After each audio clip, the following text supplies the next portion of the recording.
नमस्कार, मैं शंभू कुमार सिंह और आप देख रहे हैं नेशनल दस्तक। मैं लगातार बिहार में दौरे पर हूं और आपको लोकल लोगों के की बातचीत दिखा रहा हूं। वोकल लोगों की नहीं, लोकल लोगों की।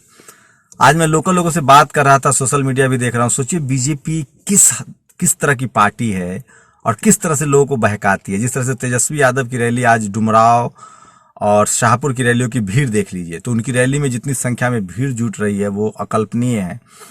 गांव समाज की बात करें तो पहली बार SC ST OBC माइनॉरिटी के लोग जो है वो जमकर वोट कर रहे हैं। ये बात उनको पता चल चुकी है। और वादे कैसे कैसे हैं। अगर सरकार बनी तो 19 लाख लोगों को नौकरी मिलेगी। मोदी जी ने 2 करोड़ का कहा था, वो कुछ हुआ नहीं। जो नीतीश कुमार और सुशील मोदी कह रहे थे कि 10 लाख का जो वादा किया है तेजस्वी यादव ने वो झूठा है, कहां से वो नौकरी देंगे। वही लोग अब 19 लाख नौकरी का वादा कर रहे हैं।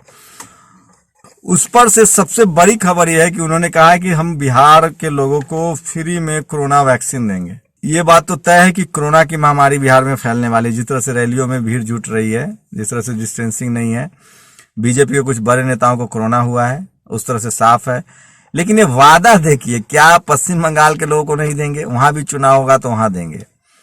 ये बीजेपी की स्ट्रेटजी होती है। गुजरात में इनकी सरकार है, वहां से बिहार के लोगों को मार के भगाया जाता है, बिहार में आके चुनाव लड़ते हैं। तो ये कांग्रेस हो या बीजेपी हो, ये लोगों को जाति में, धर्म में, आप लोग का लगता है कि लालू यादव या मुलायम सिंह यादव या मायावती जातियों की पार्टी है। सच्चाई है कि ये मीडिया बनाती है कि जातियों की पार्टी है। सच्चाई ये है, लोग कभी जाति की बात नहीं करते हैं। बिना ओबीसी के वोट से इस देश की कोई भी सरकार नहीं चलेगी। इसका मतलब ओबीसी के लोग जातिवादी नहीं है।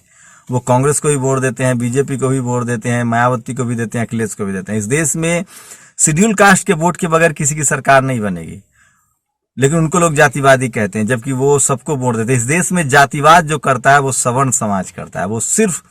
वो कभी कांग्रेस को वोट देता था और अब वो बीजेपी को वोट देती है। और कारण क्या है? जाति और मजहब। तो ये नया परसेप्शन आपको समझने के लिए समझना पड़ेगा। और ये परसेप्शन नहीं है, ये हकीकत है। ये कोई परसेप्शन नहीं है, हकीकत है। वही मैं आपको दावे के साथ कह रहा हूं कि जिस तरह से हम वीडियो बना रहे हैं, जिस तरह से हम लोगों से मिल रहे हैं, मैं ऐसे ही अमूमन चौक पे जाता हूं, रुकता हूं, लोगों से बात करता हूं, तो बहुसंख्यक जो SC ST OBC और माइनॉरिटी के लोग हैं वो तेजस्वी यादव को वोट कर रहे हैं। और इसी वजह से उनकी रैलियों में जिस तरह से भीड़ दिख रही है वो काफी अचरज वाली है। वहीं दूसरी तरफ कोरोना वैक्सीन को लेकर जिस तरह से बीजेपी ने प्रोमिस किए हैं, आप सोचिए, इन लोगों ने मैनिफेस्टो को मजाक बना दिया है। क्या कहेंगे लोग? हंसेंगे हम लोगों पर कि बिहार में चुनाव है तो मोदी जी, ये ठीक मोदी स्टाइल में है। जहां गए वहां की भाषा, वहां का लिबास, मैं यहां से जुड़ा हुआ हूं। तो ये बिहार के लोग हैं, ये सब समझते हैं। मैं वहां से लोगों से बात कर रहा हूं, वो लगातार समझ रहे हैं कि बीजेपी की क्या स्ट्रेटजी है। लेकिन एक बात तो तय है कि इतना आसान नहीं है यहाँ बीजेपी के लिए और मीडिया के लिए बिल्कुल आसान नहीं है कि वो हिंदू मुस्लिम कर देगी, क्योंकि ग्राउंड पर जो लोग हैं उनको अपनी समस्याएं हैं। वो उनको हिंदू मुस्लिम से कोई लेना देना नहीं है। चिराग पासवान नीतीश कुमार पर और हमलावर हो गए हैं। सबसे ज्यादा नुकसान नीतीश कुमार को इस पूरी लड़ाई में उठाने जा रहे हैं। उनकी विश्वसनीयता खतरे में पड़ गई है। लेकिन मैं एक बात जरूर कहूंगा, अगर नीतीश कुमार, बीजेपी की पूरी सरकार रहेगी तो आप कल्पना कीजिए कि आपके साथ क्या होने वाला है। यूपी जैसे हालत होंगे, पत्रकार गिरफ्तार किए जाएंगे, पुलिस वाले आपका शूट आउट करेंगे, ठोको रणनीति चलेगी। ये आपको समझना पड़ेगा। तो ये लगातार हो रहा है जो मैं आपको बता रहा हूं। कल गया में जिस तरह से प्रधानमंत्री की रैली है, सबको ये मीडिया वहां लग गया है, सारे मीडिया का जमावड़ा। और वो कोशिश करेंगे ये दिखाने की कि मोदी की रैली सबसे बड़ी रैली है। प्रधानमंत्री की रैली है, करोड़ों खर्चा होता है। मैं आपको रिपोर्ट भी दिखाऊंगा किस तरह की तैयारी है। लेकिन तेजस्वी यादव अभी भारी पड़ रहे हैं, जो मैं लगातार जिस तरह से देख रहा हूं।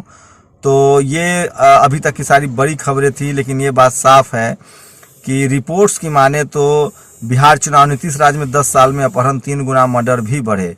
ये डेटा सबके सामने आ रहा है। और टीका पूरे देश का है, भाजपा का नहीं। फ्री कोरोना वैक्सीन पर तेजस्वी यादव के साथ कांग्रेस भी आक्रामक हो गई है। तो इस तरह के बीजेपी जो वादे करती है वो हंसने लायक है। कौन लोग इसके स्ट्रेटजी मेकर हैं आप कल्पना नहीं कर सकते हैं। लेकिन बिहार के लोग जो है वो पॉलिटिकली बहुत अवेयर हैं। उनको पता है कि ये सब जो चल रहा है ये सब हवाबाजी है। अखिलेश ने कहा है कि आज देश की सत्ताधारी भाजपा बिहार चुनाव में कह रही है कि बिहार के लोगों को फ्री टीका देंगे। ये अवसरवादिता है। कितने भोले हैं अखिलेश जी लोग। इन लोगों को राजनीति सीखनी चाहिए। तेजस्वी यादव ने जिस तरह से 10 लाख नौकरी का ट्रम्प कार्ड खेला, उसके बाद से बीजेपी बैकफुट पर है। उसको ना तो उगलते बनता है, ना निगलते बनता है। जहां चुनाव है बस वहीं कोरोना का मुफ्त टीकाकरण करेंगे। बाकी राज्यों में रह रही 125 करोड़ की जनता अपने राज्य में चुनाव का इंतजार करे, तो ये बीजेपी को बहुत महंगा पड़ने वाला है। रेस्ट बिहार में चुनाव है तो उन्होंने बिहार, अब उनको कहना पड़ेगा कि हम पूरे देश को मुफ्त में टीकाकरण देंगे। इतनी जगहसाई एक शब्द है, इतनी जगहसाई तो मनमोहन सिंह की 10 साल पूरा होने पर भी नहीं हुई थी, जितना लोग मजाक उड़ा रहे हैं कि क्या पूरा देश को आप नहीं देंगे, सिर्फ जहां चुनाव होगा वहीं देंगे। तो यूपी में भी 7 सीटों पर उपचुनाव हो रहे हैं, मध्य प्रदेश में भी 28 सीटों पर उपचुनाव हो रहे हैं। दोनों जगहों पर बीजेपी की सरकार है। बड़ी नाइंसाफी, वहां के लोगों को भी फ्री वैक्सीन का कोई वादा नहीं। ये पंकज झा जो हार्ड कोर बीजेपी के पत्रकार हैं, वो भी इस तरह से लिख रहे हैं। परम आदरणीय बाबा जी, बिहार के नौजवानों को अच्छी शिक्षा और नौकरी चाहिए, जमीन तो भी अपने आप खरीद लेंगे। योगी आदित्यनाथ बोले अब कश्मीर में जमीन खरीद सकते हैं भोजपुर के नौजवान। आप सोचिए कि योगी आदित्यनाथ क्या बोल रहे हैं। खाने को लाले पड़े हैं, लोग पैदल चल रहे हैं और वो जमीन खरीदवा रहे हैं। आप कल्पना, तो बीजेपी का संकल्प नंबर पढ़ने के बाद से सोच रहा हूं कि इधर से फ्री वाला वैक्सीन लगवाकर ही दिल्ली लौटूं, पता नहीं उधर कब वैक्सीन आए।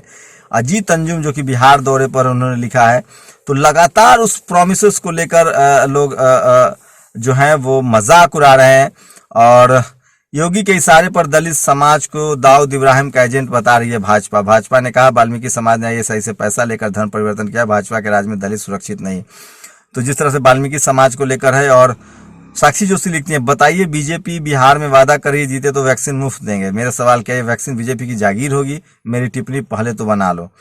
और ये देखिए, तेजस्वी यादव ने फिर से वीडियो शेयर किया है कि ये रामगढ़ बक्सर की ये तस्वीरें हैं और लगातार वो वीडियो शेयर कर रहे हैं। जिस तरह की भीड़ जुट रही है वो कहीं से भी नहीं लग रहा है। एक क्लीन स्वीप जैसी स्थिति है, एक अंडर करंट है।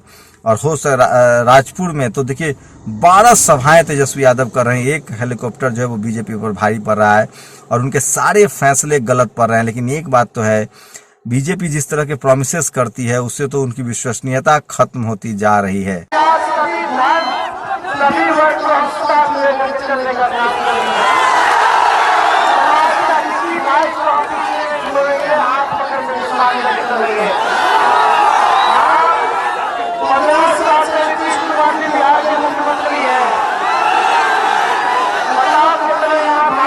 तो ये फ्री वैक्सीन वाला जो मामला है वो और उनको भारी पड़ने वाला है और लगता है फिर से चूक हो गई है।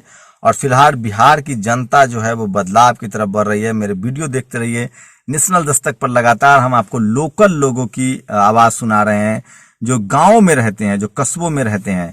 पहली बार SC ST OBC माइनॉरिटी को लोग एक साथ वोट कर रहे हैं। बिहार को वैक्सीन देने के लॉजिक से लगता है देश को वैक्सीन लोकसभा चुनाव 2024 के बाद ही मिल पाएगी। सोचिए, ये तंज किया है अशोक भारती ने कि अगर बिहार चुनाव है तो वैक्सीन मिलेगी और लोकसभा चुनाव होगा तो पूरे देश को वैक्सीन मिलेगी। भाजपा का वोट के बदले फ्री वैक्सीन आज तक का निस्तम काम है। ऐसी बेशर्म पार्टी का अहंकार तोड़ना हर भारतीय का कर्तव्य है। तो वैक्सीन वाला मामला इनका उल्टा पड़ गया है और लगातार लोग उस पर तंज कर रहे हैं। बिहार के इस गांव में तो ये तमाम जो खबरें हैं मैं आपको बता रहा था। और बिहार में फिलहाल बीजेपी बैकफुट पर है और फ्री वैक्सीन वाला जो उसका प्रोमिसेस है, 19 लाख वाला जो उनका प्रोमिसेस है, उस पर लोग भारी कमेंट कर रहे हैं। लोगों का कहना है कि जब तेजस्वी 10 लाख नौकरी की बात कर रहे थे तो पूछ रहे थे पैसा कहाँ से लाएंगे। ये जब बात कर रहे हैं 19 लाख नौकरी की, तो ये कहाँ से पैसा लाएंगे। तो ये तो साफ है कि बीजेपी जो है वो बहुत सीरियस पार्टी नहीं है, उसके नेता भी बहुत सीरियस नहीं है। सिर्फ इमोशनल कार्ड खेल के राष्ट्रवाद के नाम पर वो लोगों को बेवकूफ़ बना रहे हैं।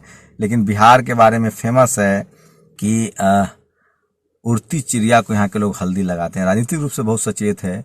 एक अंडर करंट है, लहर चल रही है तेजस्वी यादव की और हो सकता है कि वो पूरी तरह से सत्ता में आए और नीतीश कुमार और बीजेपी का सुपरा साफ हो जाए। ये एक ग्राउंड रिपोर्ट है, लोगों से बात कीजिए। लेकिन वही लोग जो हैं वो ईवीएम को लेकर सशंकित हैं कि ईवीएम से कहीं कुछ खेल न बदल जाए। तो ये तमाम खबरें आपके लिए लेकर आया था। आप देख रहे हैं नेशनल दस्तक। लगातार बिहार चुनाव से जुड़ी ग्राउंड रिपोर्ट देखिए जो कि फैक्चुअल है। शुक्रिया। नेशनल दस्तक की आपसे गुजारिश है कि अगर इसको बचाना चाहते हैं तो नेशनल दस्तक को सब्सक्राइब करने के लिए रेड कलर के सब्सक्राइब बटन को दबाएं, फिर बेल आइकन की घंटी दबाएं। नेशनल दस्तक को बचाने के लिए बहुत जरूरी है कि हर खबर को शेयर करें, लाइक करें, कमेंट जरूर करें।